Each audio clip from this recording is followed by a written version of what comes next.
Υγεία και χαρά σε όλους. Τώρα θα λύσουμε ένα τριώνυμο, το οποίο είναι το εξής. Θέλουμε λοιπόν να βρούμε τις λύσεις αυτής εδώ της εξίσωσης.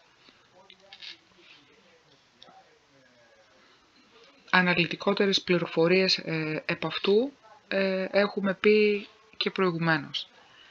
Λοιπόν, καταλαβαίνω ότι αυτή η εξίσωση είναι τριώνυμο ή αλλιώς εξίσωση δευτέρου βαθμού ή δευτεροβάθμια, γιατί ταιριάζει σε αυτήν τη γενική μορφή.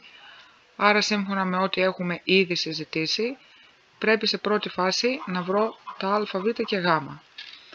Εδώ λοιπόν το χ τετράγωνο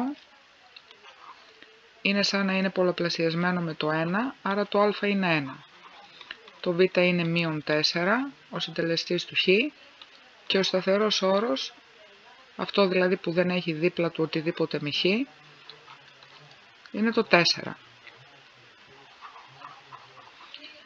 Πηγαίνω να βρω τη διακρίνουσα, άρα γράφω τον τύπο β τετράγωνο -4αγ. Στη θέση του β λοιπόν μπαίνει το -4 και όλο στο τετράγωνο, -4 επί 1 επί 4, άρα -4 στο τετράγωνο κάνει 16, μείον 4 επί 1, 4 επί 1, 4 επί 4, 16. 16 μείον 16 ίσον 0. Το γεγονός ότι η διακρίνουσα βγήκε 0 μου δίνει την πληροφορία ότι αναμένω να βρω μία λύση η οποία λέγεται διπλή. Παίρνω λοιπόν τον τύπο,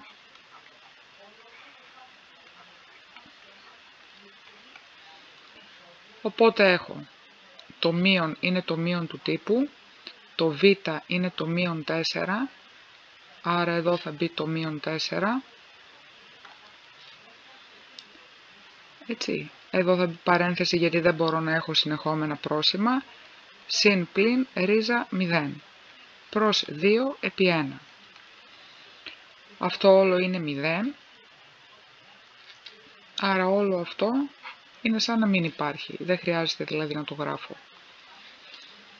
Οπότε εδώ έχω το -4 θα μου δώσει συν 4 και 2 επί 1 κάνει 2. Άρα η διπλή λύση στο συγκεκριμένο τριώνυμο είναι ο αριθμός 2. Να περνάς καλά με ό,τι κάνεις.